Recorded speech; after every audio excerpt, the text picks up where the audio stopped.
प्यारे बच्चों, यह वीडियो कक्षा 7 के लिए है। सुकृति का पाठ्य पुस्तक के वीडियो के इस भाग में आज हम लोग एक विंशा पाठ के बारे में जानेंगे, यानी लेसन 21।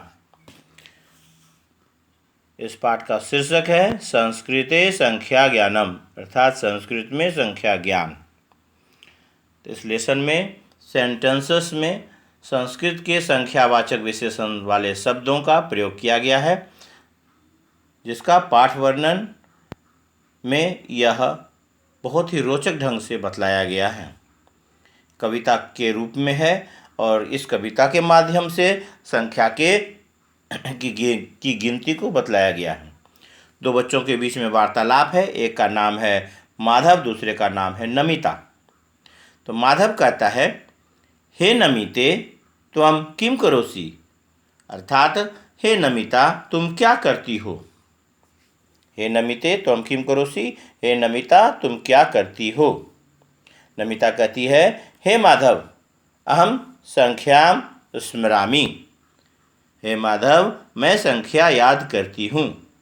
अहम संख्याम स्मरामि, मैं संख्या याद करती हूँ। तब माधव कहता है, ऐ, संबोधन करने का शब्द है ऐ। अरे कह सकते हैं, ओह भी कह सकते हैं, नहीं तो अरे। संख्या तु सर्वे बालाः अपि जानन्ति, संख्या तु सर्वे बालाः अपि जानन्ति, संख्या तो सभी बच्चे भी जानते हैं। अरे यानी ऐ, अरे अरे संख्या तो सभी बच्चे भी जानते हैं। ऐ संख्या तु सर्वे बालाः अपि जानन्ति, अरे संख्या तो सभी बच्चे भी जानते हैं। तब नमिता कहती है, किंतु अहम तु संस्कृत संख्यायाम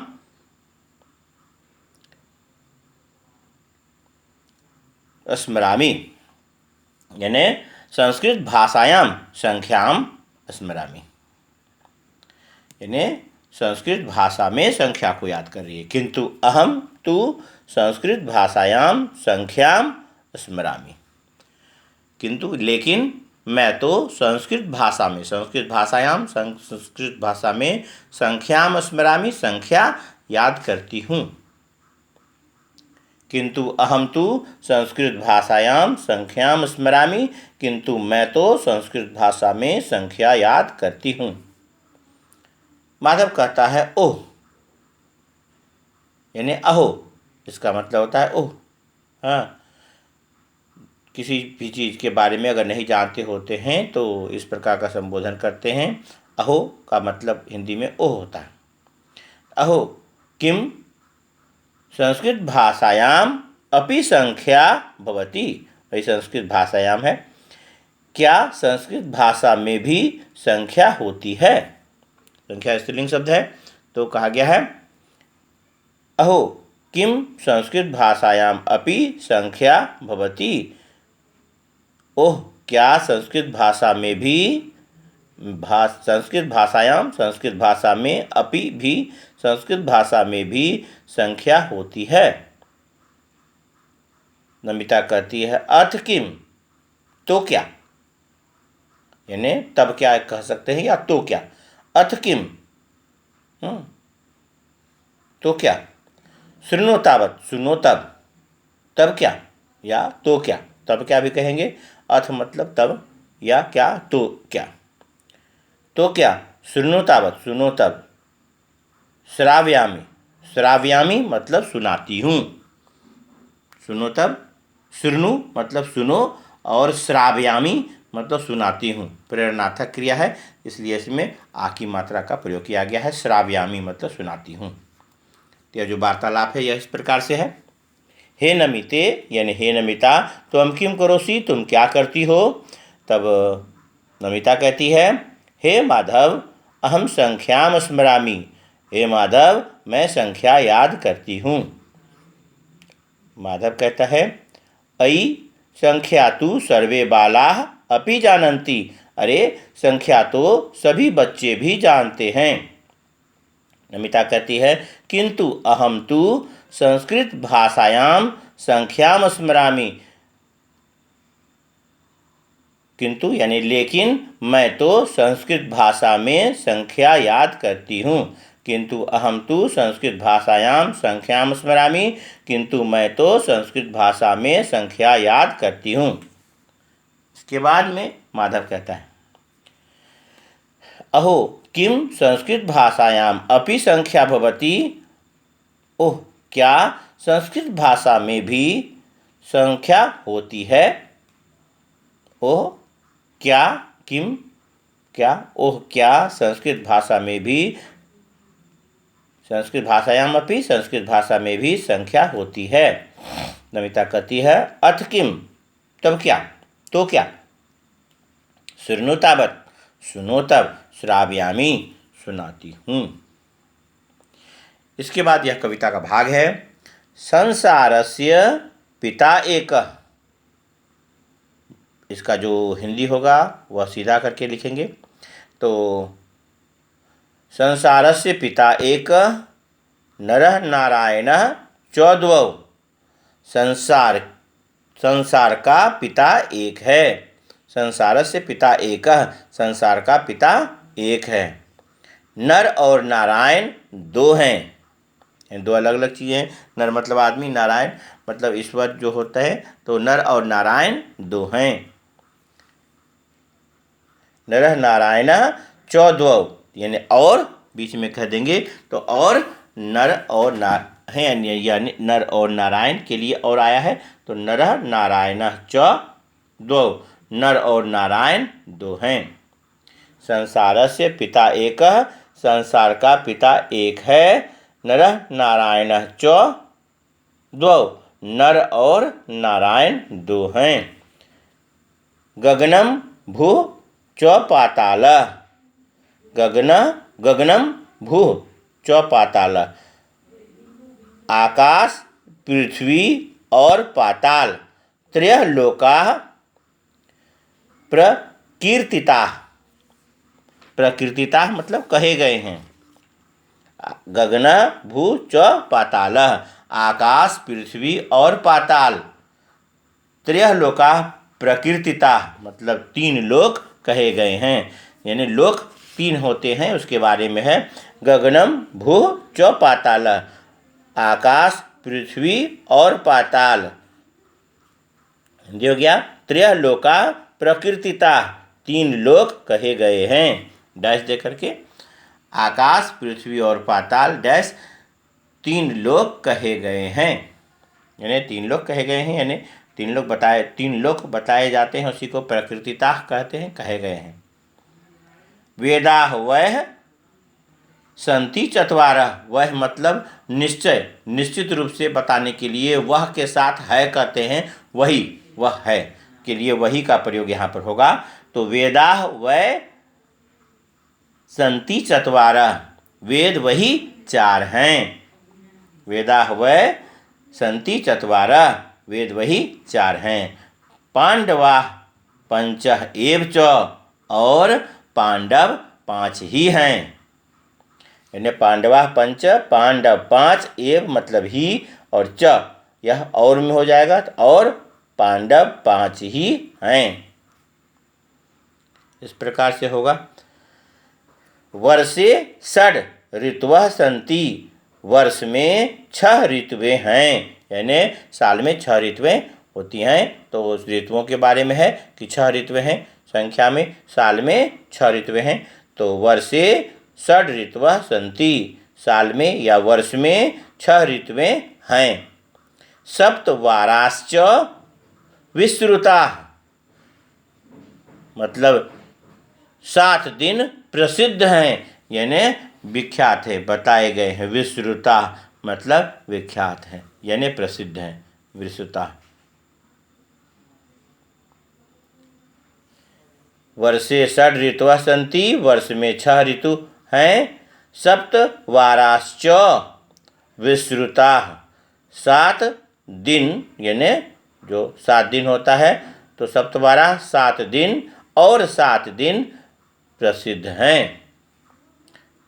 वर्ष में 6 ऋतु हैं और 7 दिन प्रसिद्ध हैं। दिशः अष्ट समाख्याताः, दिशा अष्ट समाख्याता, दिशाएं 8 बताई गई हैं। दिशा अष्ट, दिशाएं 8 बताई गई हैं। समाख्याता मतलब बतलाई गई हैं। दिशाएं 8 बतलाई गई हैं। तो पूरब, पश्चिम, उत्तर, दक्षिण के अलावे जो चारों कॉर्नर होता है उसके लिए अग्नि कोण, ईशान कोण, वायव्य कोण, नैऋत्य कोण, यह 4 कोण होता है। तो इस अनुसार से 8 दिशाएं हैं जो हमारे चारों ओर होती हैं।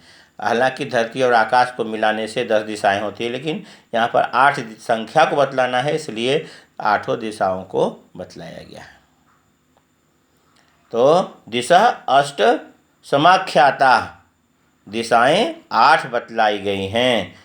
ग्रहाः च नववर्णिता, और नवग्रहों का वर्णन किया गया है। वर्णिता वर्णन किया गया है। समाख्याता मतलब होता है बतलाई गई हैं, और वर्णिता मतलब वर्णन किया गया है। ग्रहाः च नववर्णिता, और ग्रह 9 बतलाए गए हैं, यानी वर्णित किए गए, वर्णन किए गए हैं। 9 ग्रहों का वर्णन किया गया है। हस्तयो 10 अंगुलियां, 2 हाथों में 10 अंगुलियां हैं।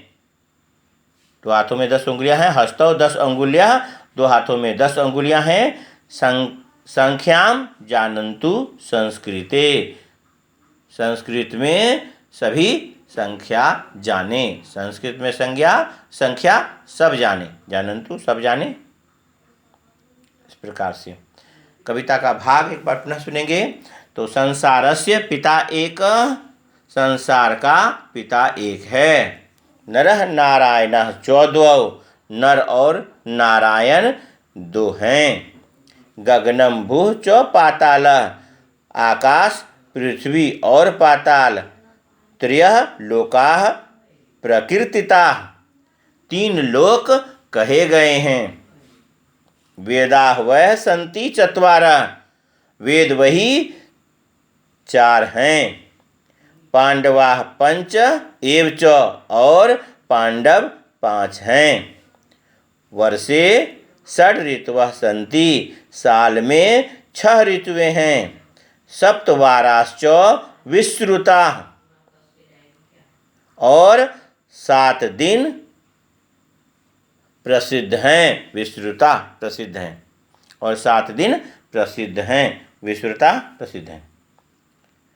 दिशा अष्ट समाख्याता, दिशाएं 8 बताई गई हैं। बताई गई इसलिए क्योंकि दिशाएं स्त्रीलिंग शब्द है हिंदी में, और इस अनुसार से दिशाएं 8 बताई गई हैं। 8 दिशाएं होती हैं, पूर्व, पश्चिम, उत्तर, दक्षिण, ईशान कोण, अग्नि कोण, नैऋत्य कोण, वायव्य कोण। तो इस प्रकार से यह 4 कोण होता है, और चारों कोना का, तो उस अनुसार से हम लोग बोलते हैं। तो 8 दिशाएं इस प्रकार से होती हैं। तो ग्रहाः च नववर्णिता, 9 ग्रहों के बारे में बतलाया गया है। यानी 9 ग्रह कहा गया है, यानी 9 ग्रहों का वर्णन किया गया है। वर्णिता वर्णन किया गया है। दिशा अष्ट समाख्याता, दिशाएं 8 बताई गई हैं। ग्रहाः च नववर्णिता, 9 ग्रहों का वर्णन किया गया है। हस्तयो 10 अंगुलियां, 2 हाथों में 10 अंगुलियां हैं। संख्याम जानन्तु संस्कृते, संस्कृत में संख्या सभी जाने। यह था इस पाठ का पाठ वर्णन, जो कि संस्कृत तथा हिंदी के साथ में था। अपने सुविधा के अनुसार से इस पाठ को आप सुने, समझे और इसे लिखकर याद करें। यहाँ पर कुछ वर्ड मीनिंग्स भी दिए हुए हैं, जिसका प्रयोग पाठ के वर्णन में हुआ है। तो संख्या मतलब गिनती होता है, बालाः बच्चे, शृणु मतलब सुनो, नारायणः विष्णु कहते हैं, नारायण भी नारायण का नाम है नारायण। तो द्वौ मतलब 2, त्रयः 3, लोकाः लोक यानी संसार वर्ल्ड, और प्रकीर्तिता कहे गए हैं, विश्रुता मतलब प्रसिद्ध हैं, वर्णिता वर्णित हैं, तो यानी वर्णन किए गए हैं, वर्णिता। और अंगुलियाँ और जानन्तु सब जाने। इसके बाद प्रश्नोत्तर का भाग है। प्रश्नोत्तर में देखेंगे लिखा हुआ है और ऑप्शन दिया हुआ है, तो उन ऑप्शन को में से चुनकर उसके सामने में इस प्रकार से लिखेंगे। सारे प्रश्नों को लिख लेंगे पहले, जो प्रश्न का भाग है, यानी प्रश्न नहीं है, वाक्यांश है। वाक्यांश के बारे में संख्या बाद में दी गई है। यानी संसारस्य पिता अस्ति, संसार के पिता हैं, यानी एकः, क्योंकि पिता पुल्लिंग शब्द है इसलिए एकः होगा। लोकाः प्रकीर्तिताः, लोक कहे गए हैं, तो कितने? त्रयः, 3 लोक कहे गए हैं। लोक जो है यह भी पुल्लिंग शब्द है इसलिए त्रयः। इसमें जितना भी शब्द का प्रयोग किया गया है लगभग पुल्लिंग है। वेदाः वह सन्ति, वेद वही हैं, वह मतलब वही, वह हैं, वह है को वही कह सकते हैं, तो इसलिए क्योंकि निश्चयवाचक शब्द के रूप में कहा जाता है कन्फर्म के लिए, वह तो वही। तो वेदाः वह सन्ति, वेद वही हैं, तो चत्वारः, तो वेद भी पुल्लिंग शब्द है इसलिए चत्वारः। इसके बाद वर्षे ऋतवः सन्ति, यहाँ पर ऋतुएं हैं, तो यह भी ऋतु जो है कंबाइंड रूप में ऋतु को पुल्लिंग शब्द में लिया जाता है, इसलिए षड।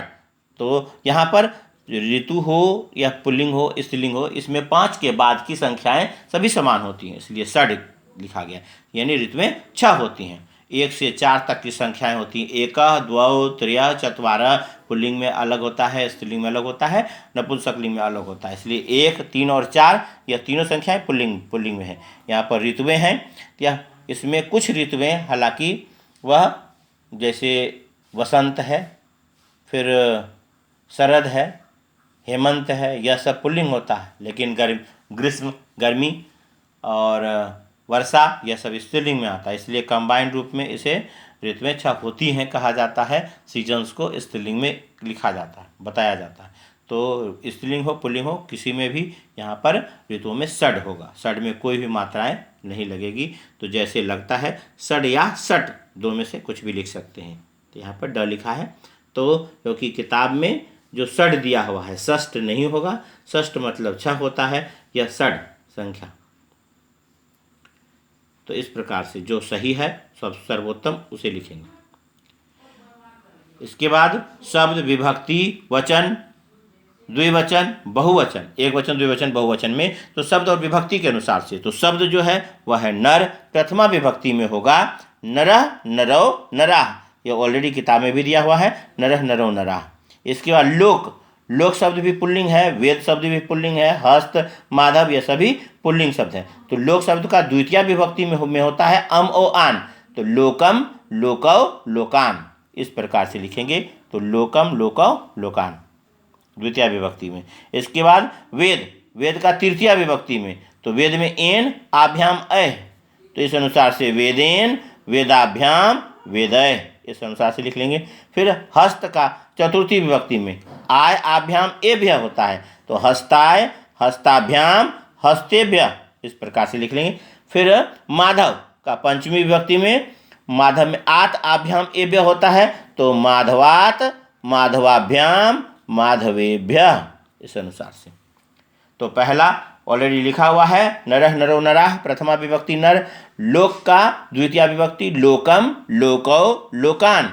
वेद का तृतीय विभक्ति वेदेन, वेदाभ्याम, वेदय। हस्त चतुर्थी विभक्ति हस्ताय, हस्ताभ्याम, हस्तेभ्य।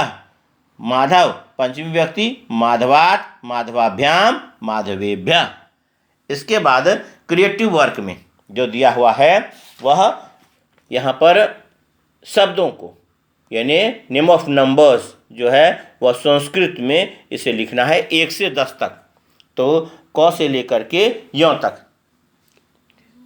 तो आप इस प्रकार से लिख सकते हो, नेम ऑफ नंबर्स एकः, द्वौ, त्रयः, चत्वारः, यहाँ तक पुल्लिंग का होगा। इसके बाद 5 के आगे की जो संख्याएं होती हैं वह सभी में समान होती हैं, इसमें कोई मात्राएं नहीं लगती है। 5, 6, 7, 8, 9 और 10, यह 10 संख्याएं हैं जो नेम ऑफ नंबर्स संस्कृत में होती हैं। तो इसे बोलकर पढ़कर याद करेंगे और इसे लिखने का अभ्यास करेंगे। नंबर्स के अनुसार से होगा। 1 2 3 4 5 6 7 8 9 और 10। इन सभी संख्याओं का नेम ऑफ नंबर्स है यह। इसे अपनी सुविधा के अनुसार से इन प्रश्नोत्तरों को सुने, देखें, रिपीट करें। पाठ वर्णन के भाग को भी रिपीट करेंगे और इसे अपने CWHW कॉपी में लिखें।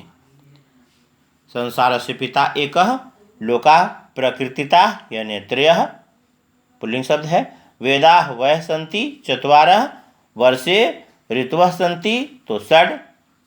नर का प्रथमा विभक्ति में नरः नरो नराः, लोक का लोकम लोको लोकान, तृतीया विभक्ति में वेद का वेदेन वेदाभ्याम वेदय, चतुर्थी विभक्ति में हस्त का हस्ताय हस्ताभ्याम हस्तेभ्यः, पंचमी विभक्ति में माधव का माधवात् माधवाभ्याम माधवेभ्यः। इसके बाद नेम ऑफ नंबर्स में 1 2 3 4 5 6 7 8 9 और 10। इसे सुने, समझे, दोस्तों में शेयर करें। आपका दिन शुभ हो। धन्यवाद।